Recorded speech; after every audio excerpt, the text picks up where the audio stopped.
Hello and welcome back to Absurdity. I am joined by my curly-haired beauty of a co-host, Henry Johnson. I don't think of these prior to us hitting record, just so we're clear. Say, you were really wrestling with what to say on that here.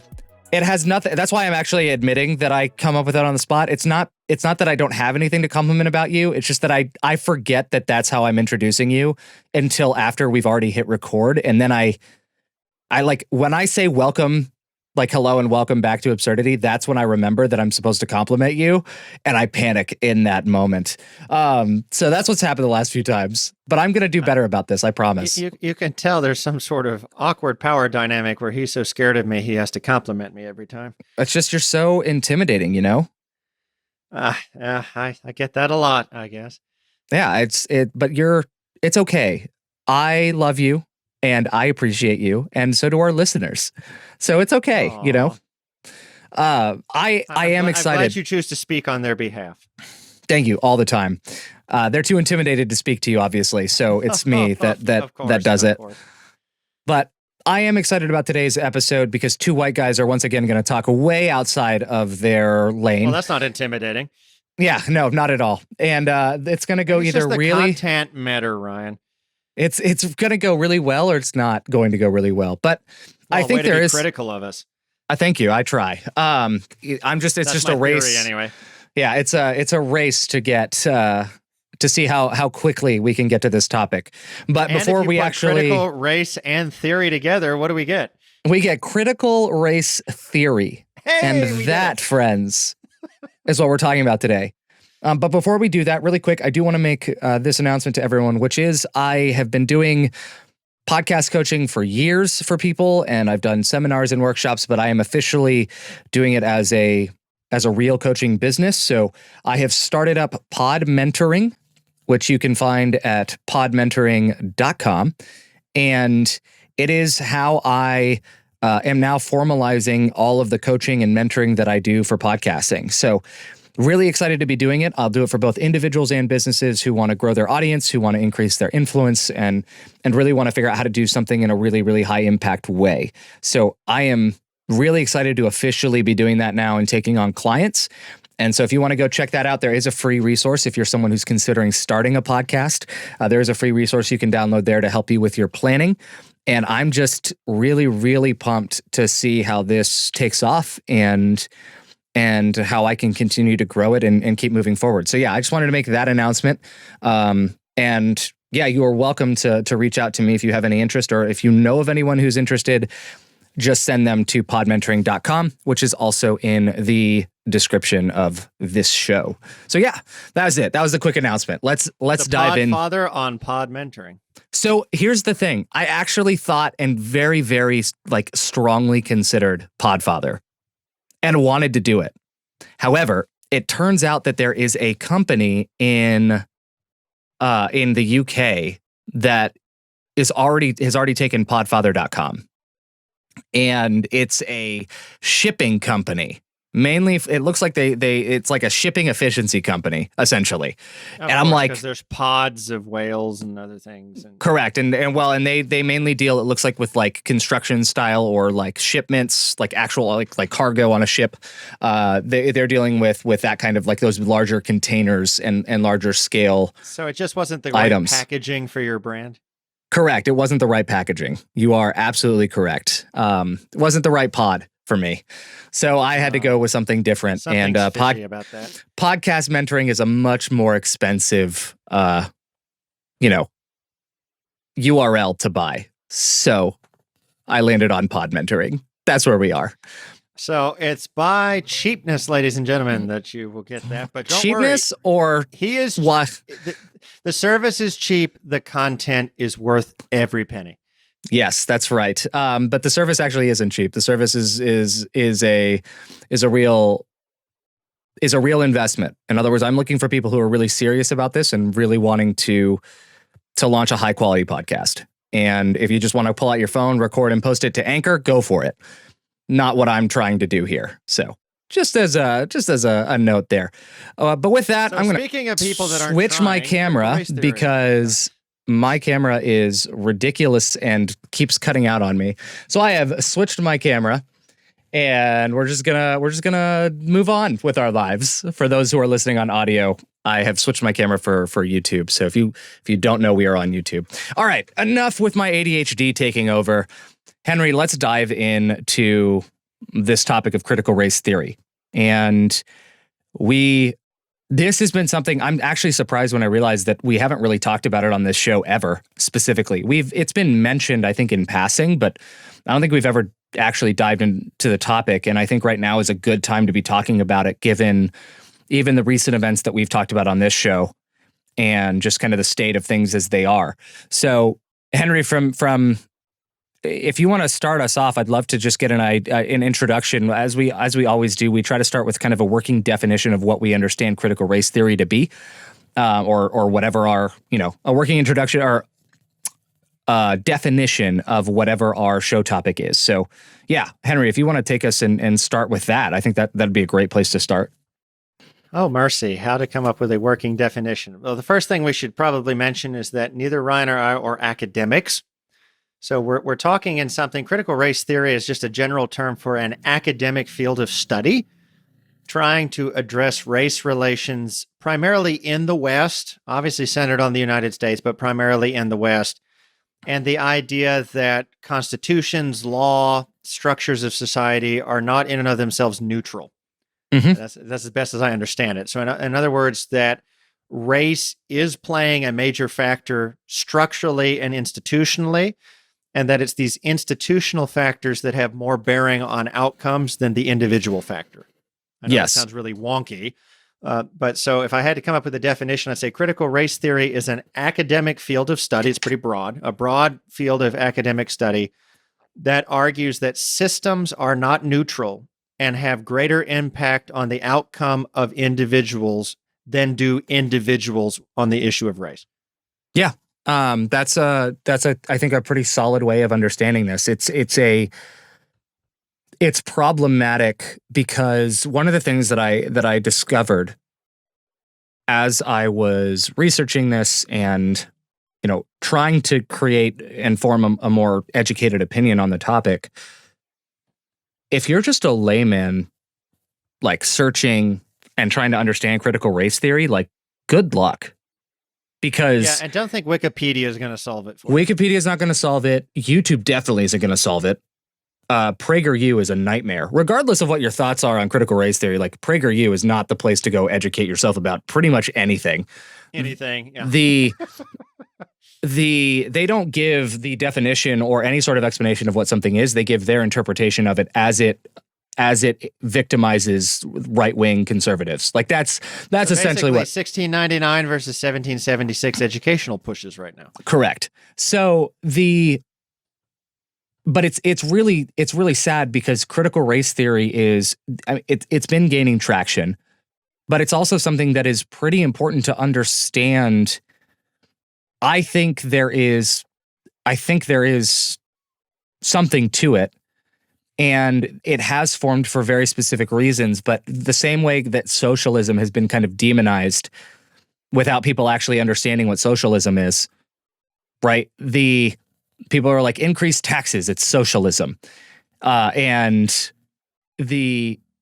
just that kind of mess has led us to a position where now we're fighting over the definition of what it is, and rather than actually doing anything about what it solves or what it seeks to solve.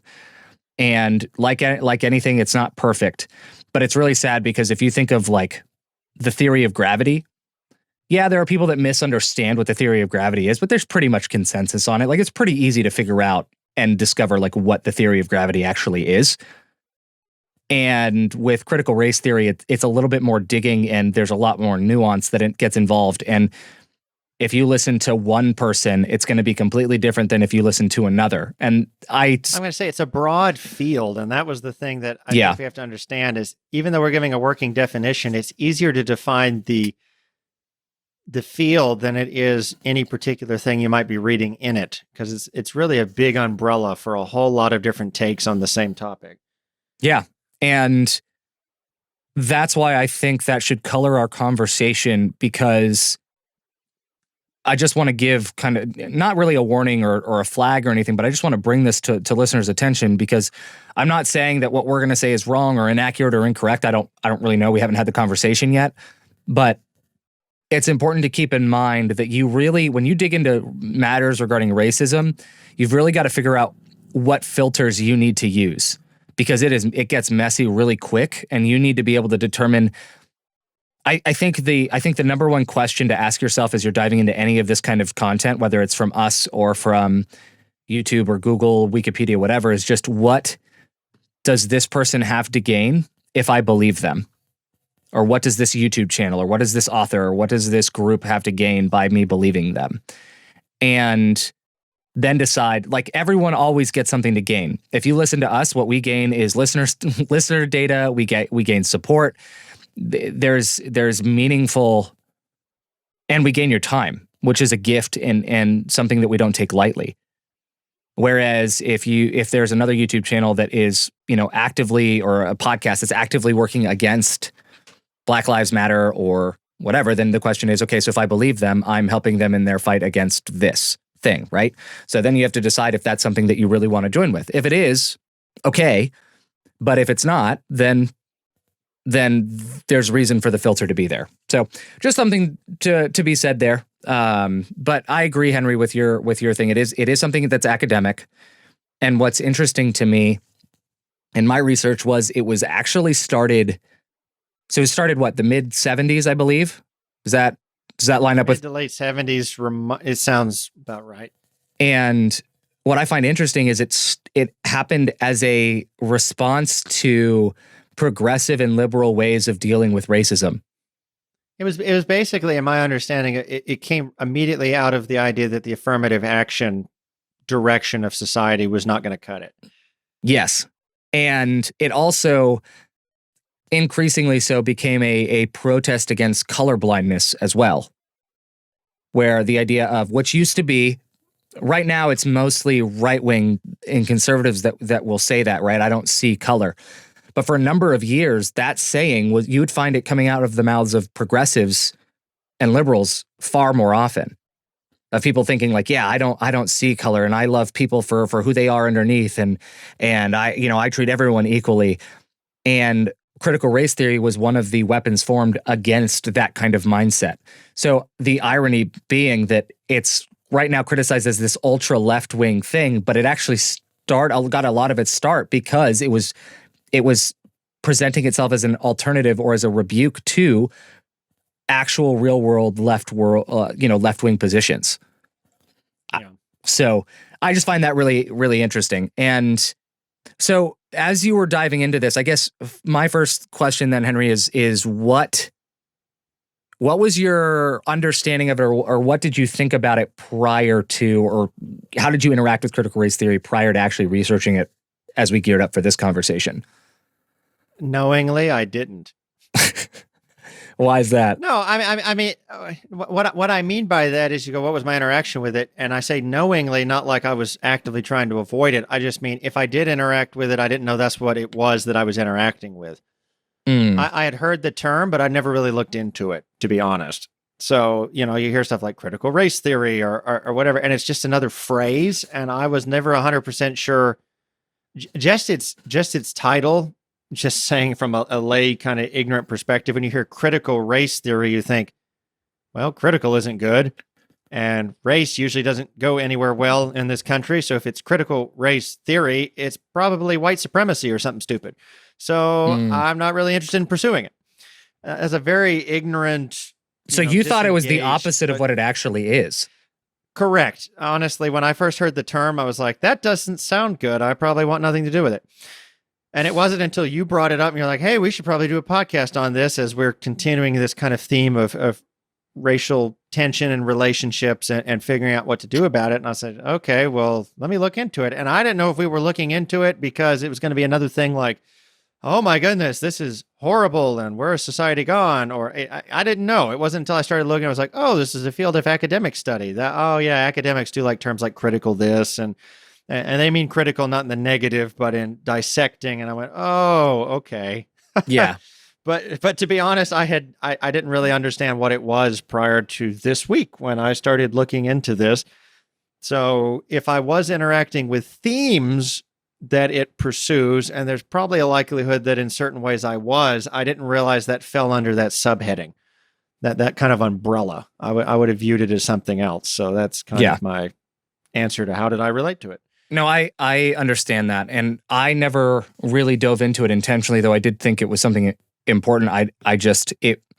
This is one of those, I guess it's a sign of privilege in general that like, it's just not been a big enough thing in my life that was important for my day to day that I needed to jump into it. We don't have to live it exactly to figure it out. And that's something we had talked about. Tony and I had talked about on the privilege of protest, and the idea being this is around the time of Hong Kong, where it's like Hong Kong citizens are protesting, and this is a year ago. Black Lives Matter, right after the George Floyd shooting, same thing. There are people that are out in these protests because they feel like they have to be.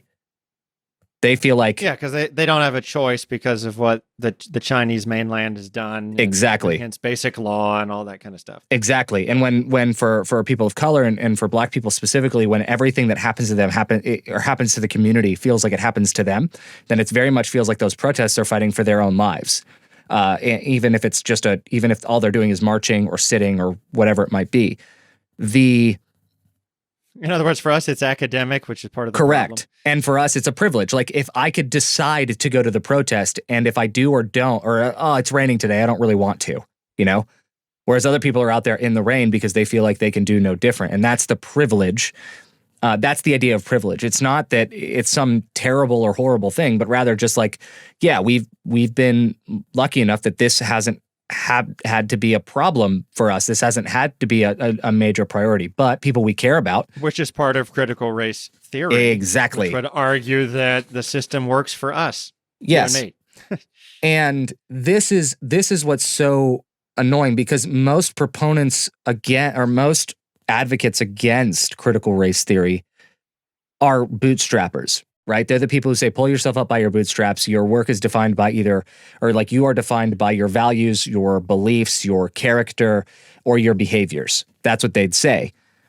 And so they say, I haven't had this, and it's all anecdotal. Most of the responses and rebuttals I see to critical race theory are usually anecdotal. I haven't experienced it this way, so it must not be true for others, or it must be overblown for others, right? Or the typical response I hear in a conversation about privilege is, well, I had to work my way up, or I had to do this. I grew up poor and I never had white privilege, and I've never been in charge of an organization or whatever. And I had to... Except white privilege doesn't mean money. Correct. And that's it's a misunderstanding of what privilege is, right? My dad died 10 years ago. I had to navigate college on my own. I had to take out loans. I'm in debt from those loans still. I've had to deal with medical issue after medical issue. I've been strapped on bills because of it for years.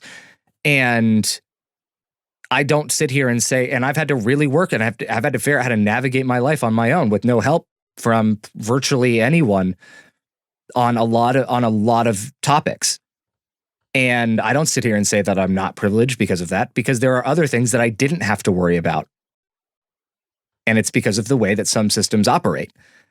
And I think that's the key to understanding this is to some degree, we have to depersonalize it, because I think racism exists in much more insidious ways than we give it credit for. And there's this narrative out there that, and I actually encountered this with the Amy Cooper story that happened the same day as George Floyd. I recorded a video about Amy Cooper, and a lot of the comments were like, well, she didn't explicitly say, basically they amounted to, she didn't explicitly say she's racist, so how can you say that this was racist?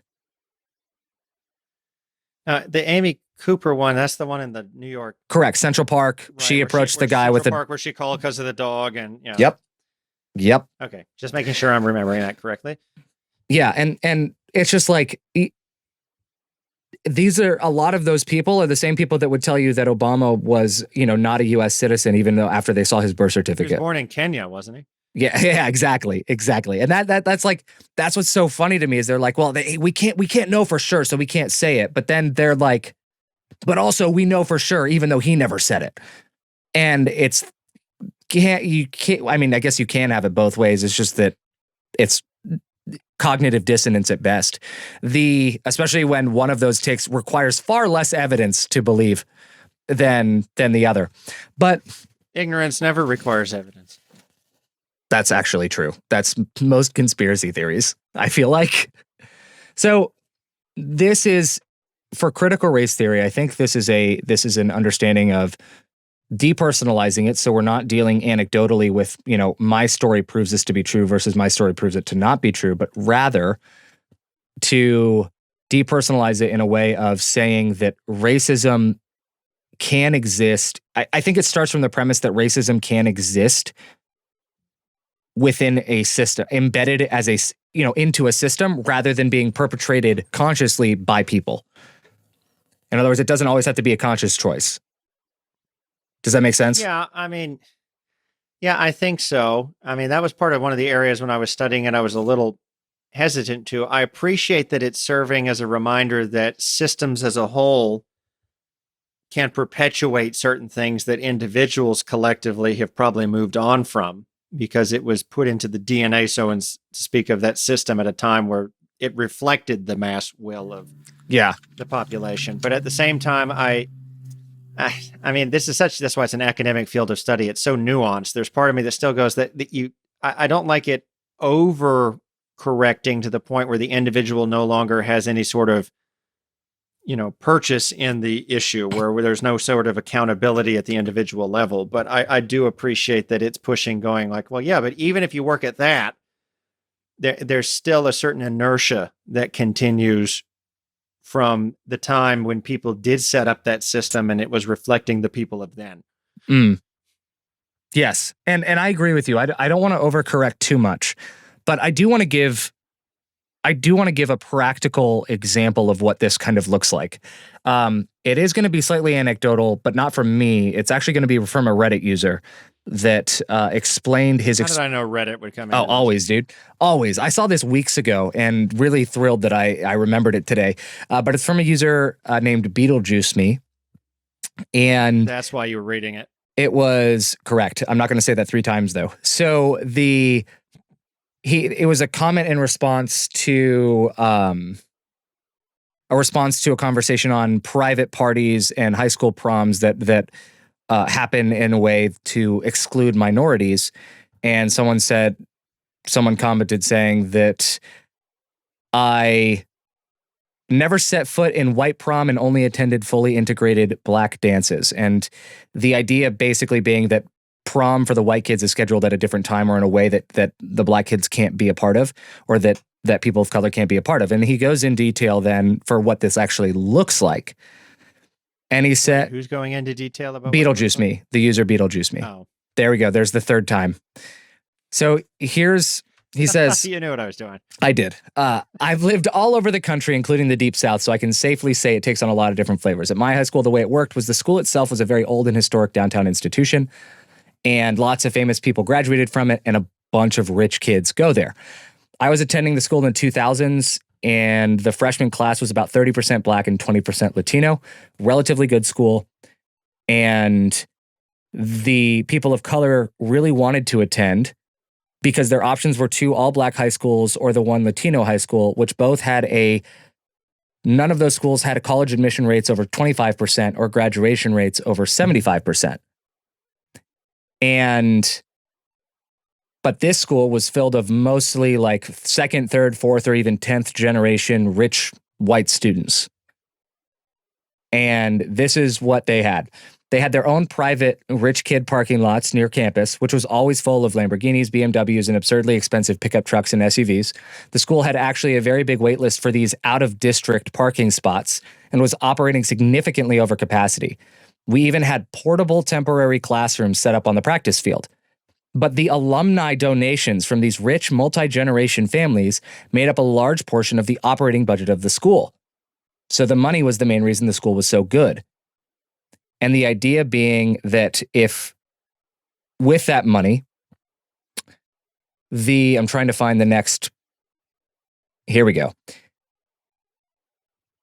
Rich kids are going to first through eighth grade at their suburban schools in a different district. Those suburbanites get funneled straight into an all-white, quote, honors system of classes the first day of their freshman year at this high school.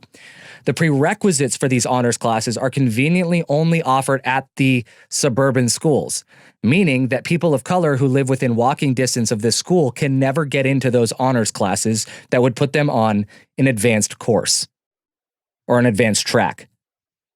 And then the white kids have nicer classrooms with lots of direct sunlight, digital whiteboards, 20 students. Black kids are packed at 33 at a time into a crappy basement classrooms with chalkboards. Their teachers are alcoholic sports coaches, and their counseling is about picking a working class career after graduation, something that doesn't involve college. The newspaper and yearbook were white. The debate team was white. Basketball, track, football had black kids. Baseball had black kids. But even then, most of the pitchers and QBs were white. And volleyball, field hockey, swim team, all white. This is the kind of thing that you start to see money talks. And when, even in systems where you think money doesn't talk, it still talks. And it's still the donors that run everything. And when you have families who don't want their kids going to school with these lower income students that live close to campus, and they'll use economic divide as the mask for racism often. Well, that's most school districts. Yes, exactly. I mean, everyone moves into suburbia, and the way our education system is built on you're living off of property taxes. I mean, that's all it takes is you have white flight. They all move into a certain area. You put like 1,000+ homes in a certain area. Next thing you know, look, there's that much population. We build a school, and they're living off of those property taxes. And now you have a mostly all white school district with tons of cash. Yep. And everybody else got left behind. I mean, I see that all the time. He actually breaks down the number here of students in a 1,000 student class, right? 1,000 students in his freshman class.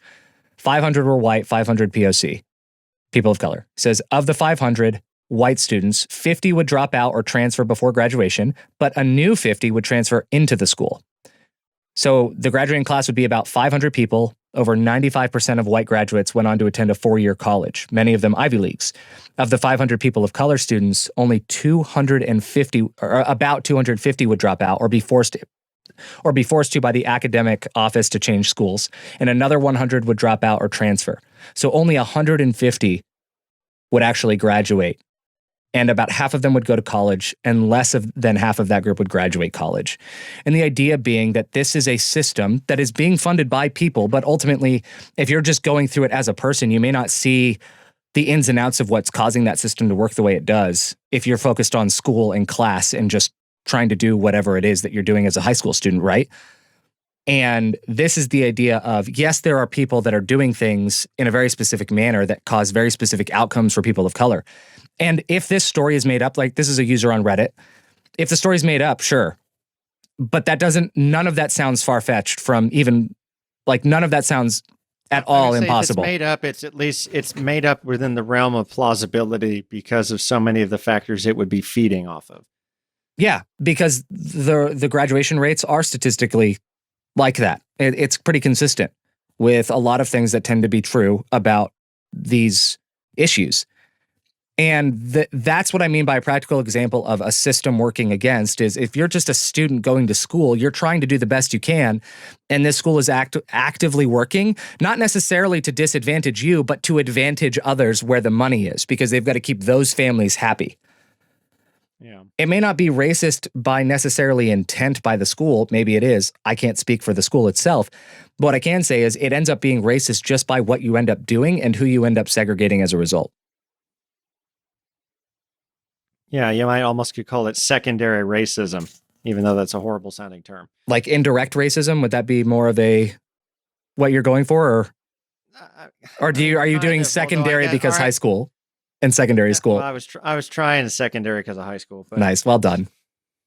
Yes, but then I had to explain it, so it wasn't too well done. But anyway, like their graduation rates. Yeah. So, dun dun dun. But I mean, yeah, I guess that's where critical race theory would come in and argue. We see these systems have been set up that are perpetuating racism, right? Whether the people participating in the system are doing it intentionally or not, the argument would be, but the system itself is creating racist outcomes.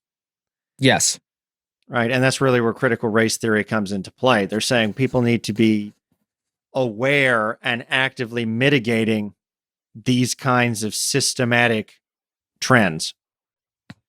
Well, and it's interesting because critical race theory really does, like, this is why it's limited to mainly academics, scholars, and professors in colleges is because it's mainly dealing with the legal side of things.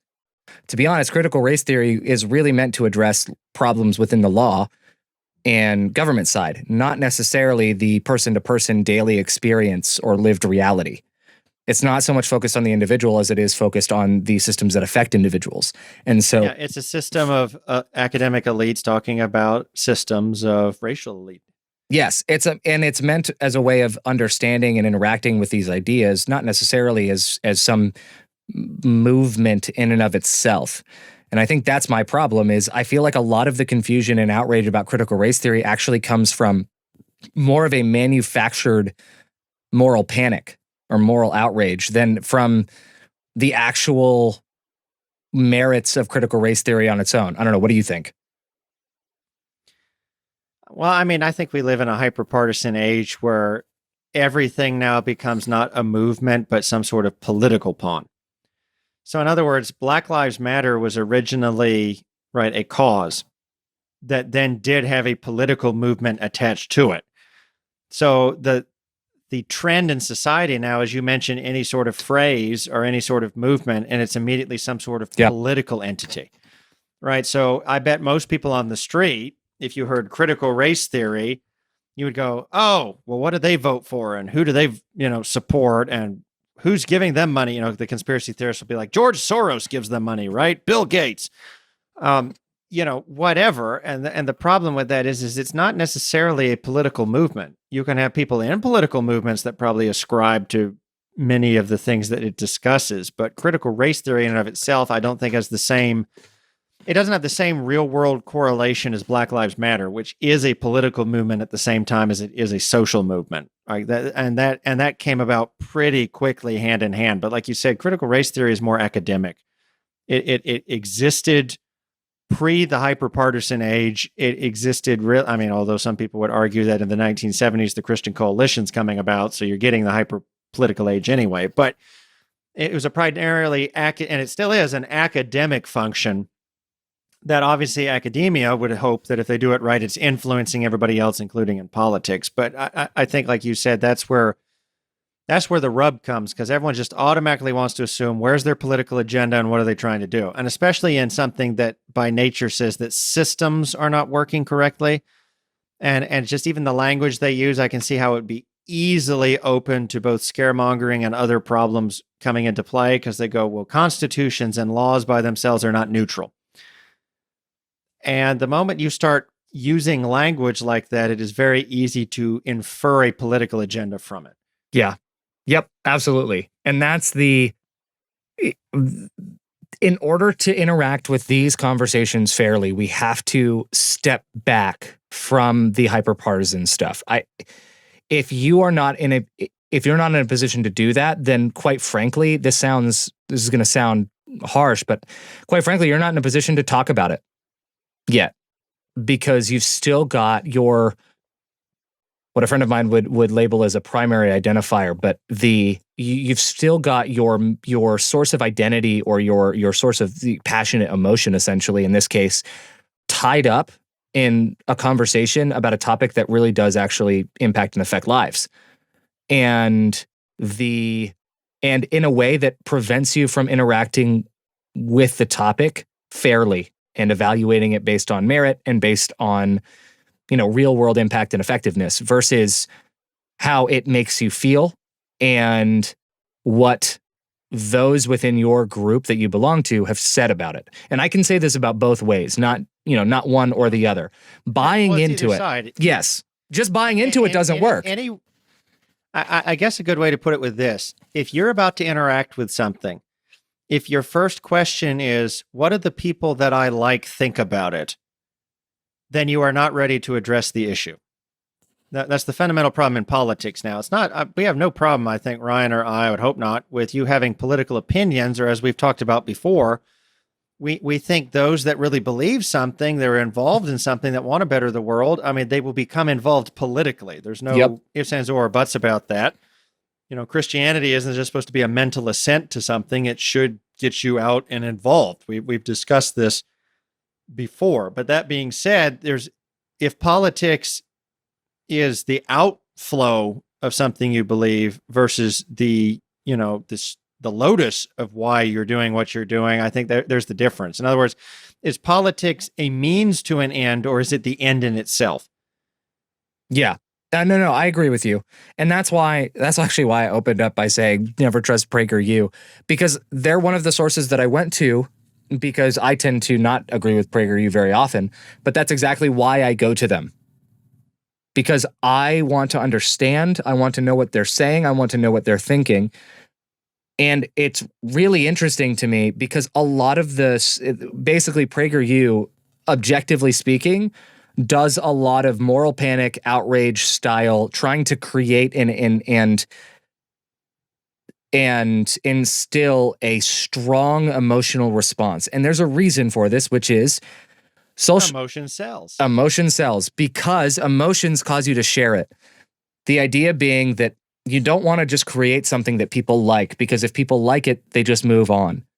Part of the reason that a lot of podcasts don't hear a lot of feedback, and this is true in both Henry and my case for Absurdity, is a lot of people like this show.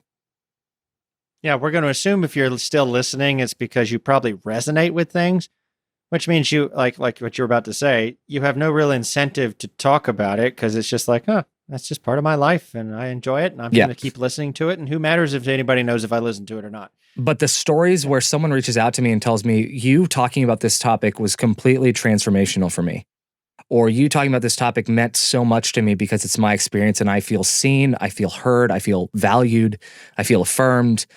Those kinds of interactions have happened. And even Henry, I would actually say that Henry gets more people telling him about their experience listening to the show than I do. And I'm a little jealous of it, to be honest. Tell me, if you know me in person, tell me more. I want to know. But it's hard to get feedback because people like it and they may even love it. We get very little online feedback. Correct. And that's okay. I want people to like it. But it also means that just liking something isn't usually enough to fully grow it. It takes you to love it to recommend it to your friends. And this is the reality of social media and YouTube. In media, that's why normally a co-host should be like degenerate and just disagreeing with everything because people like conflict and then I can disagree with them. So the moral of the story is, starting next week, I'm going to disagree with everything Ryan says and then maybe you'll share it. That already happens. I don't know what you're talking about. I'm just kidding. No, but it's true. And if you disagree well, people love it. If you disagree not well, people will share it, but they won't love it. They'll hate it. But that'll still get you views. That'll still get you attention. And that's what PragerU does a lot of. And what's funny is most of the criticism I see, or against critical race theory or against, specifically from PragerU, but against these kinds of ideas or things that tried to address modern day racism and forms of racism, is they always start with this. If it has its way, the America that you know and the way of life that you have will be changed forever. And literally everyone who agrees with critical race, or like who subscribes to it, or who wants to talk about racism in that way, is like, yes, yeah, we will. That's the point. That's literally the point. Correct. They say it is a bad thing, and I think this is correct because we saw this with Richard Spencer a couple of years ago in a big white supremacist movement of like the whole protect your way of life thing is typically ends up just being code for protect white people. A lot of the time is we need to preserve white culture. It's natural human condition too, not to like change. Oh yeah. No, absolutely. Of course, unless you're in a really cruddy environment, obviously. People don't like change. Even change that they want, they still don't like. Very often, most of the time, we just don't like change. It's hard. And I get that. I don't like change. The only change I like is seeing what new cool colored shirt Henry wears each week on the show. That's literally it. It's the only change. I really like this green polo that you got on. That's all. This is just my way of sneaking in that compliment. Well, thank you. If it matters for anything, my wife picked it. Oh, yeah. No, that does matter. Like, literally, she bought it and brought it home. Henry is quite literally a better man. My wife brings me clothes. Yeah, she is a better man. She's like, here, wear this. She makes you a better man both in appearance and in substance. It's great. It just begs the question, how did she ever pay attention to me to start? I guess women love projects. Anyway. No, she heard about you on the podcast and just had to go seek you out, you know? I don't think we were actually recording on podcasts when I met her. No, that's not that's the case. That's not the truth. That is the truth. But she did hear you talk, and that's what matters. She did. She was like, poor boy. She got to know your mind before she got to know you, and she fell in love with your mind first and your heart. That's what it is. And then she was like, I can work on the looks. By the way, I'm actually fairly sure that what I just said is a very accurate assessment, and I've met her a total of one time, which was at the wedding. I still have, it's literally sitting across my laptop, and I get it if it wasn't going to make a bunch of noise, but I still have the program. It's fading, but I have the program from your wedding. Aww. It is in the room with me. So it's just COVID style. You were one of the limited 25 people we could have. That's right. I was. I'm very honored and touched by that. You and Natibel. It was nice to have both of you. It was good to be there, man. We loved it. You were almost 10% of our attendance. Oh, yay. It's okay. That's about how much of your heart I have still, so I'll take it. Oh. Anyway, back to change. I love it. No, but there's a lot of the idea that I was trying to communicate is that a lot of racism now happens in code because a lot of it is illegal. And that's why just saying it's illegal or thinking it's illegal isn't enough for you to be able to make the determination that racism doesn't exist anymore. It just isn't, because racism doesn't need to announce itself to be racism. In the same way that if I meet you and we're talking or we're dating, and then I suddenly stop responding to you and never see you, never talk to you, leave you on red, I screen you, which essentially means that I leave your message on my notification screen. I never actually open up the message. That's that term. I'm glad you know these terms. I didn't. Yeah, so ghosting and screened are kind of synonymous in that way. Well, I knew ghosting. Yeah. But screening. Okay, I've learned something new. If totally woke. Nice. If that happens, you don't need me to tell you, which granted, I shouldn't do that. No guy should do that, or no girl should do that. I should be upfront with you and just tell you, hey, I don't think it's going to work out, or hey, I'm not interested. But you don't need me to tell you that I'm not interested for you to figure out that I'm not interested. But and maybe it's because we all like to be the hero in our own stories, that we are very uncomfortable admitting that something we do could be racist, even if we never meant it to be in the first place. And even if we have nothing but love in our actual heart for the person that we're speaking to or interacting with. Because racism doesn't care about your intentions, typically. Yeah, and there's a lot of it that is learned, and you don't know that's what you're learning when you're learning it, obviously. There's subtle things. Yeah. Just the expectation of, think about what you picture when you think of a person that's of a different ethnicity or racial background. That'll tell you right there. If that's the stereotypical person you think of, then there's, depending on what features and what you believe about them and what you assume about someone, if you see them on the side of the road or if you see them walking somewhere or whatever, then that will tell you a lot about what's been ingrained and what you may have grown up believing, or what you may need to address currently. But yes, you can learn it. You can be completely unaware that you have. And this is why it's so important for us to kind of take a step back from the hyperpartisanship, from that primary mode of I identify this way, is because we need to be able to say, I want to care more about the experience as a human being that I give you. And by that, I mean, I care more about our interactions being of respect, mutual respect, and kindness and love.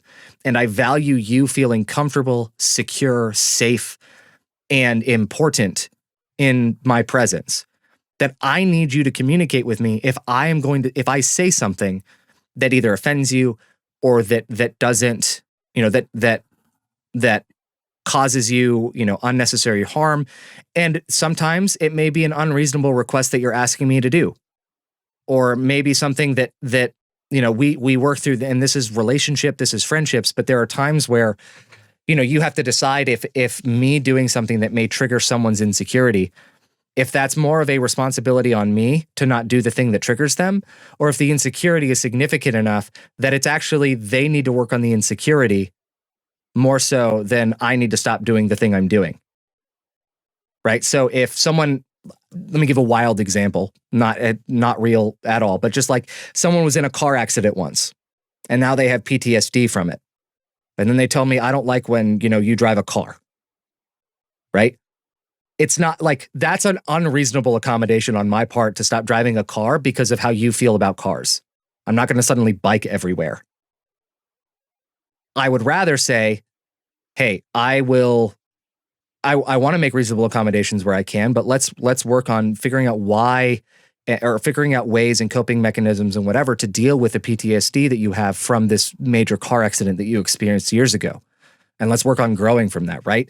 And let's work together as a team to do that because I value you and I want you to know that I support you and that I'm not trying to just dismiss your experience as unimportant and as something that I just doesn't matter to me and I don't care about. So that's what I kind of mean by, reasonable accommodation versus unreasonable, and really trying to provide a high quality experience just as a human being, human to human, a loving and caring relationship between two people or however many people. So yeah. I hope that makes sense. But Henry, any thoughts here or what would you, I guess actually let me change it. How do we see this within Christianity, within whether it's our own denomination or outside of it, when it comes to as Christians, how we interact with this, where have you formed an opinion on that yet? Or is this kind of the first time we've considered it as we translate it into this language? Like how Christians should relate to critical race theory? Yeah, just kind of everything we've been talking about.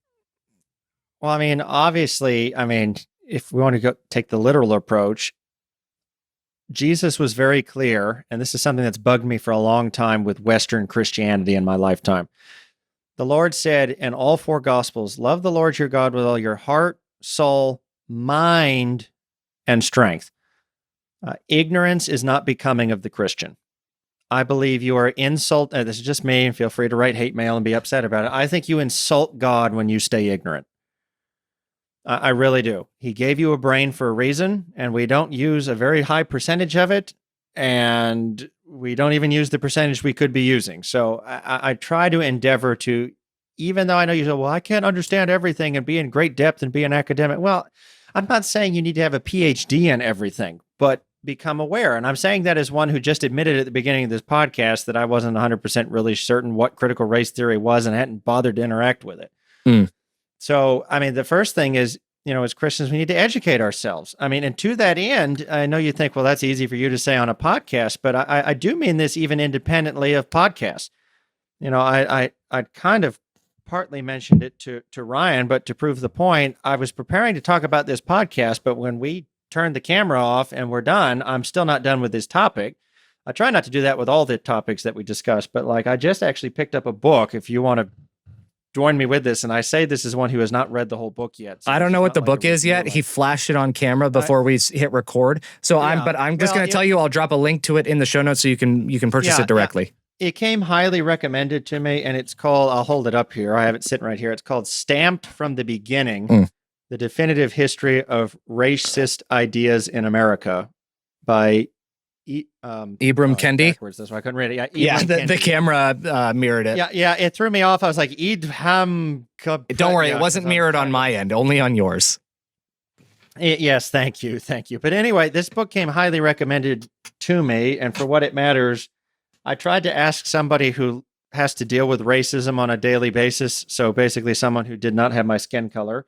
Not that that's an immediate endorsement of the book, but I tried to say, hey, as a white guy that admittedly doesn't understand things and wants to at least have some better understanding, are there any books you would recommend that, would probably work? And at least for me, and of course, this is an interaction where they know me, so this might not work for everybody, but they said, try this book. So it's a thick book. Admittedly, it's 500 and some pages. My ADHD is triggered right now.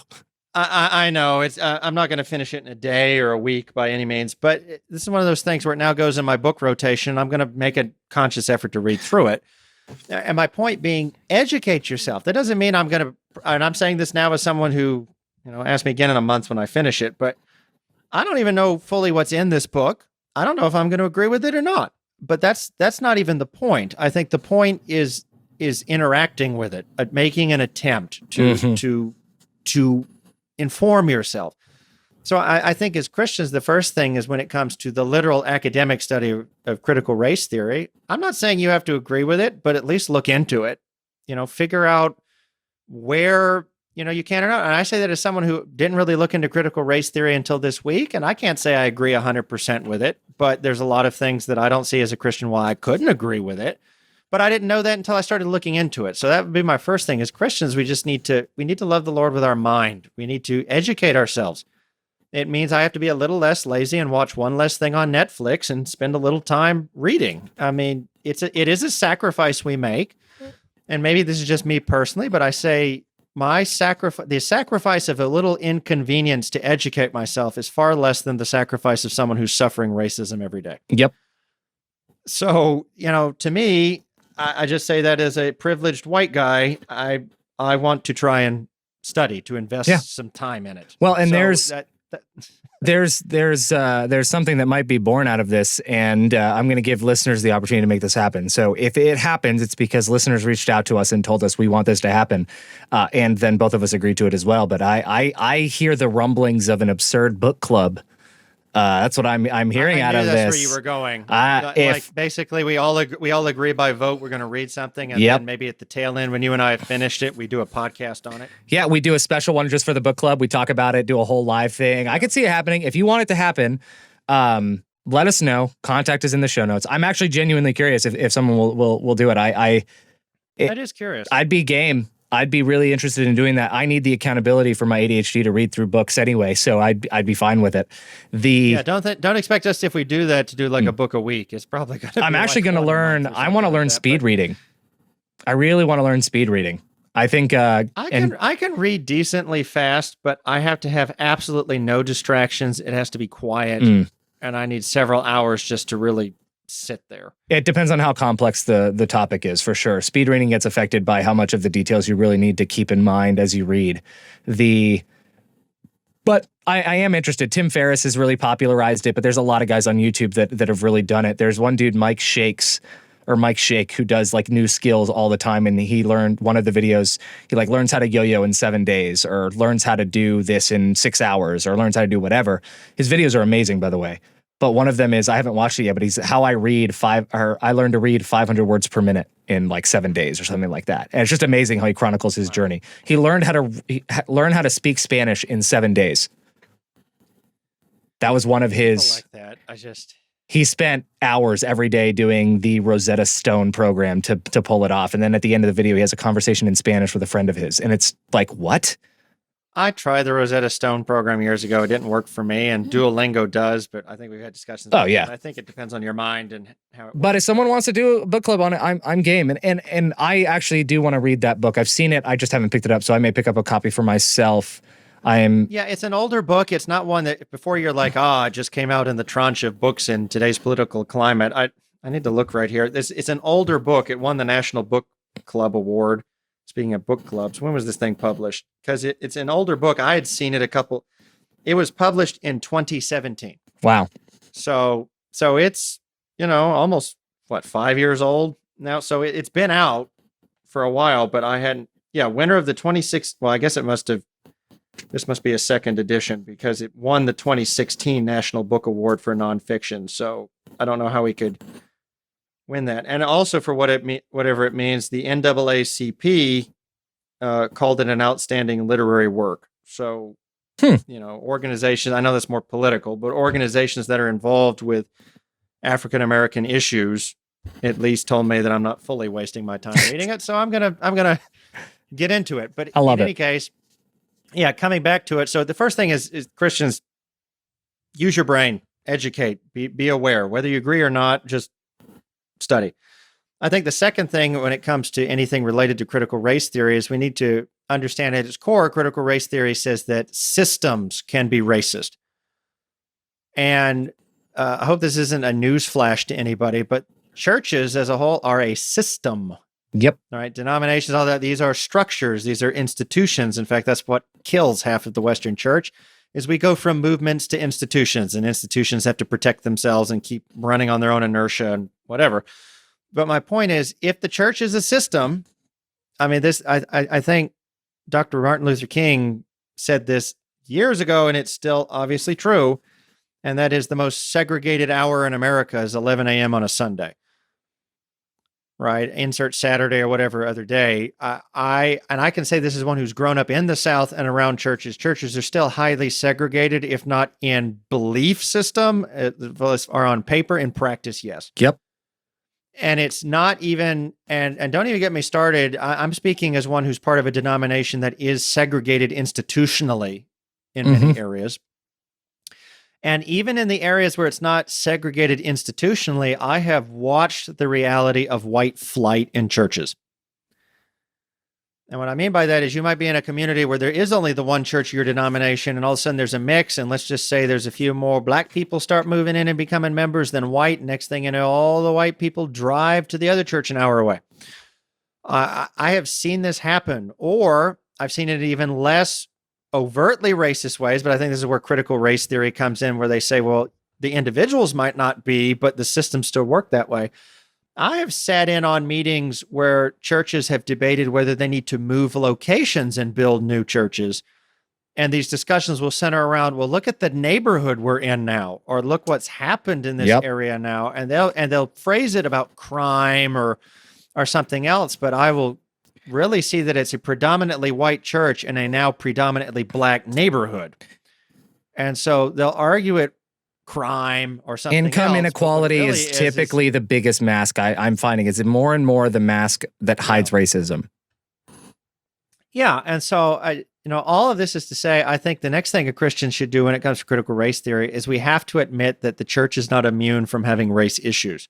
And I don't just mean the few bad apples. I mean, institutionally, our churches are still dealing with it.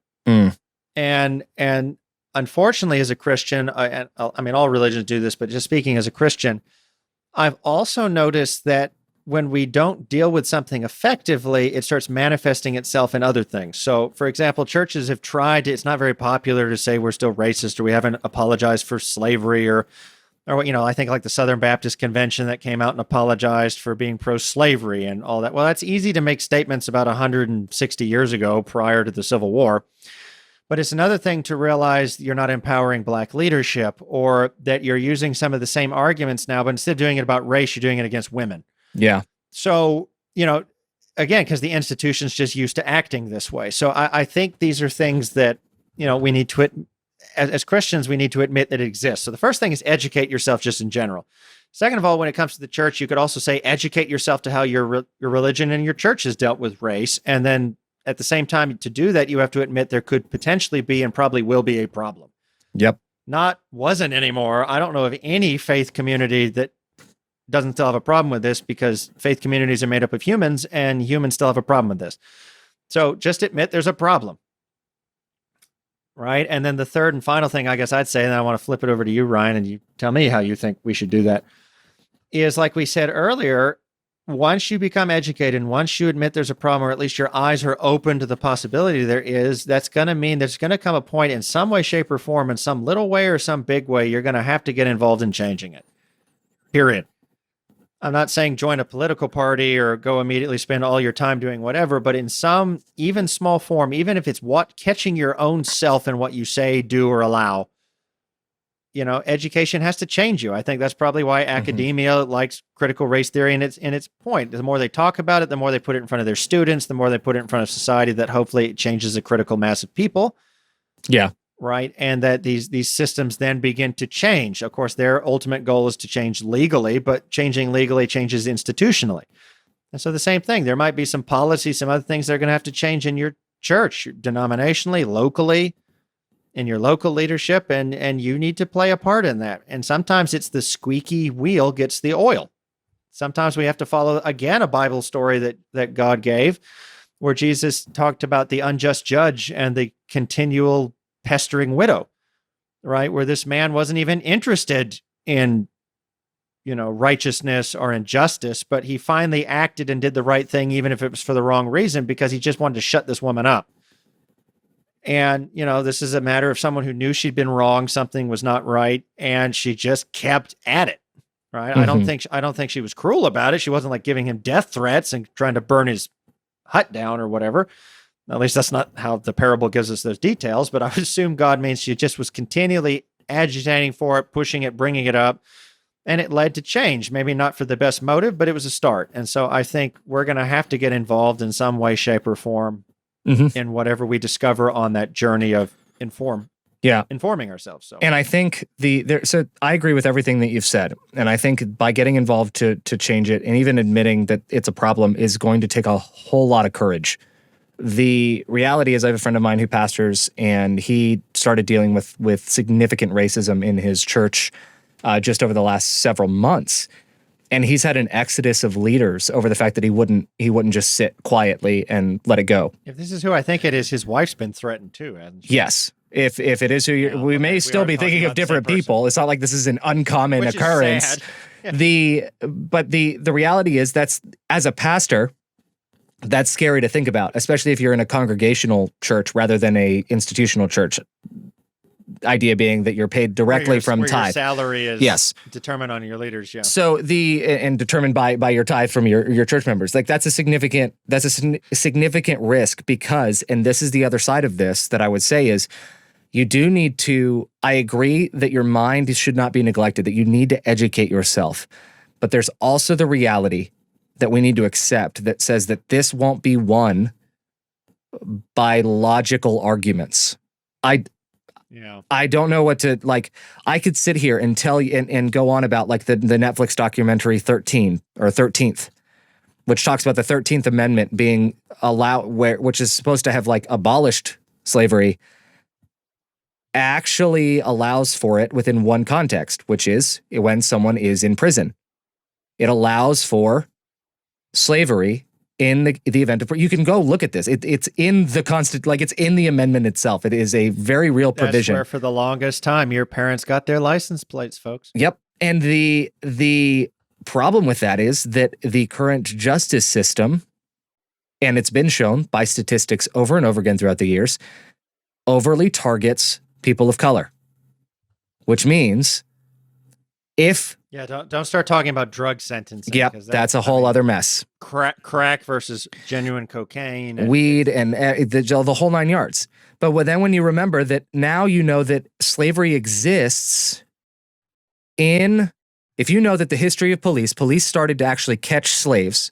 That's why police were formed in the South way back when. You know that the slavery was abolished except in the case of prisons, and now you have police disproportionately arresting prisoners, judges disproportionately sentencing people of color. And it does not take a genius here to connect those dots. And that slavery, in a very real sense, still exists in the United States today. It just exists in a way that isn't visible anymore to the person who's just... Yeah, we ship our economic slavery to China, India, Pakistan, Thailand, wherever you want to. Right, and then race overly into our prison systems. And that's now we just have racism, but you don't have to feel bad about it. You don't see it. Correct, but I could do that all day long, and I guarantee you, there's someone that listens and goes, "No, I disagree." Even though, like, all of those are factual things that I could pull up stats for and everything. This isn't won by logical arguments because, and this is a rule of marketing. This is why marketing works. People don't make decisions. People like to think that we make decisions with our logical brain, but we don't. We make decisions based on what makes us feel the best, feel the most secure, feel the most comfortable. And whatever we think supports a narrative we already choose. Correct. That's a real psychological thing of the mind will go to almost any length to protect a currently held position and justify it, versus to the point that we will try and rewrite reality in order to keep that, very often, in order to keep that perspective. And instead of just accepting the new information as what it is. And you actually, for the irony being that we're two Christians saying that, and there's a lot of atheists that go out there saying that Christians are, anyone who believes in any sort of deity is doing that, as they're presented with all this evidence about the age of the earth or anything like that, that you're just, you're doing the same thing. And so I don't want to be like a hypocrite and say that I'm not aware of, I'm completely unaware of that being leveled against people in our positions too. But the idea here being that the only way this battle gets won is through real intentional relationships where you can have one-on-one conversations and sort through people's fears and sort through people's concerns. The problem is that privilege is such that people are comfortable. People like how things are.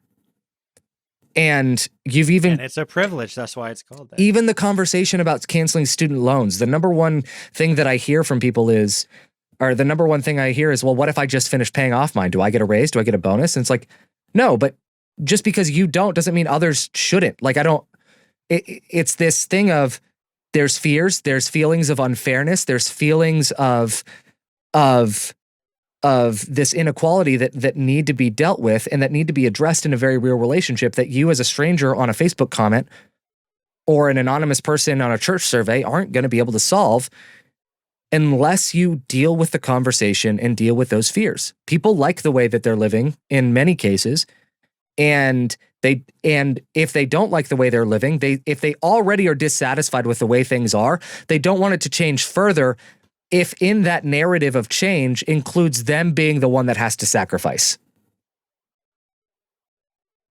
Think about the people that you were calling, that we would call privileged, now being, but also having been unemployed for the last year because of the pandemic. And now we're saying that, critical race theory says that they participate in a system which unfairly disadvantages people of color.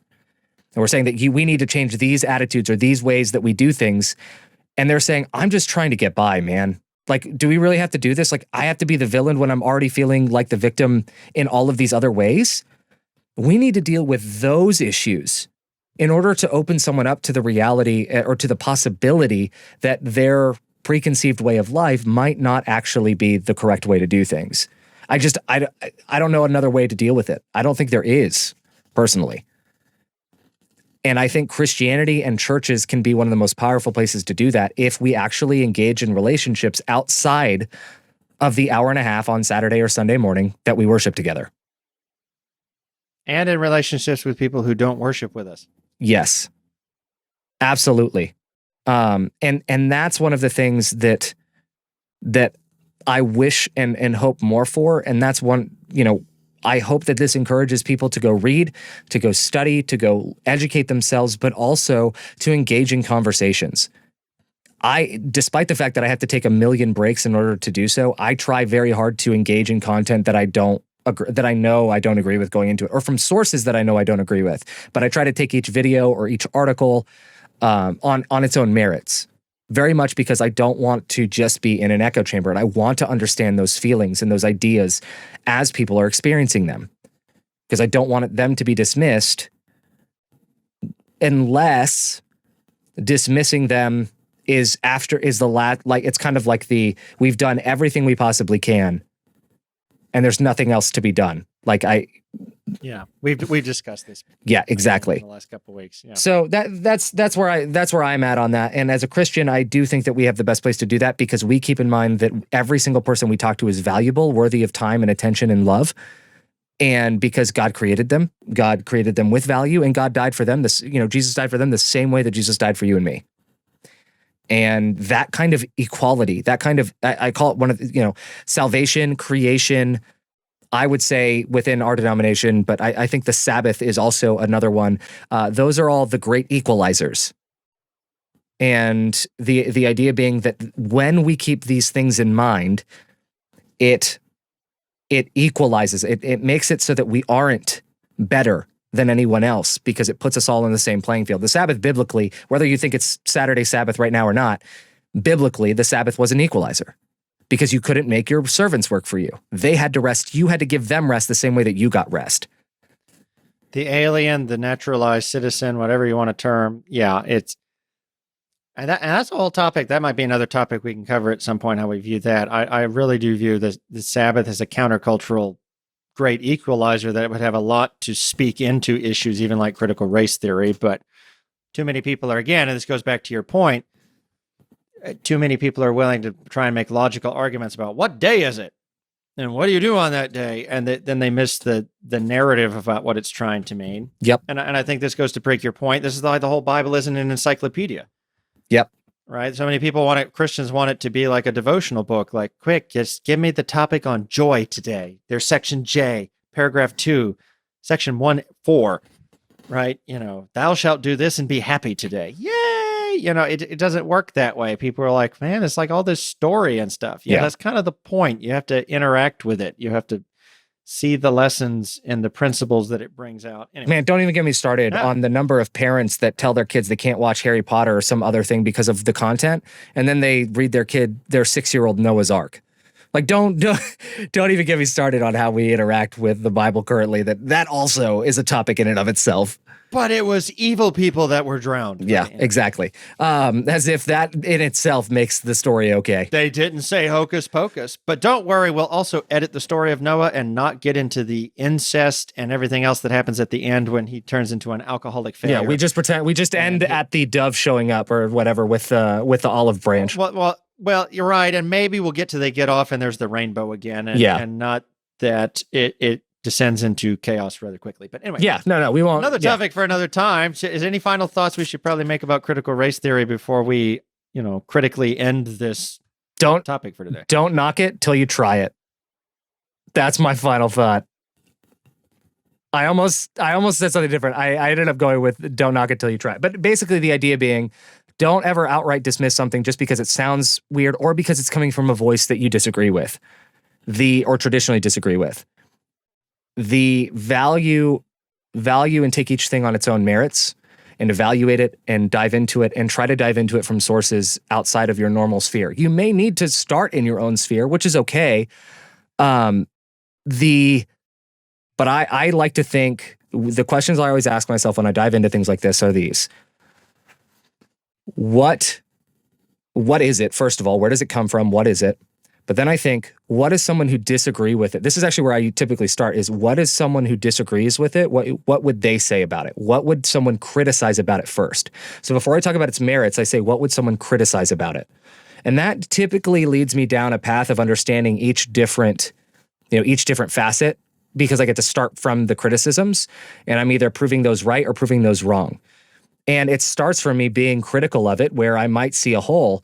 And then from there, I can go and form an opinion from different things. So I'd say, okay, well, what is someone who agrees with it? What would they say to this? Or how would they interact with this? And so I'd look at those kind of videos. I probably spent an hour watching, 6 or 7 different videos on critical race theory before we recorded. And it was, different people, black people, white people who agree and disagree, who hate it, who can't stand it, who feel like it's just racism redesigned. And then there are others who say that this is a really important way for us to understand the systems that are at work behind the scenes and even in front of our eyes. So I would just say, don't knock it before you try it, but instead do intentional research. And like Henry said, engage your mind in thoughtful education and meaningful education. So with that, Henry, anything from you? I think you just said what I was going to say. I was going to repeat, love the Lord your God with all your heart, soul, mind, and strength. And then I just add to what Ryan said, truth has nothing to fear from investigation. If you are worried about looking at the alternate explanation or answer, or you feel threatened by that, you have to ask yourself, is what you believe worth believing? Yeah. I just throw that out there. Absolutely. So with that, thank you everyone for listening. Remember, if you want the Absurd Book Club to start up, reach out to us, let us know. You can either email me, and my email's in the show notes, or tweet at us.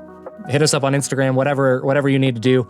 At Real Ryan Becker is mine, and you can find me on either Instagram or Twitter or Facebook, whatever you want to do. And then let us know. I'd be interested. Depending if we get enough people, we'll do it. I want a community out of this. I don't want to do it with like us and 2 other people. So because I think there's more value that comes from it when there's more people involved, and there's a sweet spot that we'll aim for here. But if we can get 10 people, I'd do it 100%. 10 to 12 people. I'm in. So I will hold off starting to read this 1 week for you to get into this. Okay. Then I'm reading this. So then I'm posting this. We're gonna skip the episode order, and I'm gonna throw this in front and put this up. No. You can. That means you're doing it 2 weeks from now, 3 weeks from when our record date. 3 weeks? Yeah, see? That's why. Well, I'll back up. Tell us, and I'll just be ahead on the first book if this is even the first book we do. That's fine. I'm not going to wait. That's fine. Just read it and we'll go from there. Selfish. I want to read. I'll hold off. I'll just catch everyone else up to speed there. It sounded good, but now I'm greedy. Yeah, so. no, that's fine. We'll figure it out. Whenever you see this, if you see this and it's between May 17 and 24, then then you have until the 24th. But if you're hearing this after the 24th, we're already past the threshold. So just reach out to us and let us know if you want us to do a book club. That's all that matters. Just let us know. With that, everyone, thank you for putting up with my ADHD and my ability to derail Henry at any given moment in an episode. And I hope that this was beneficial to you, as does Henry. And with that, we will see you next week.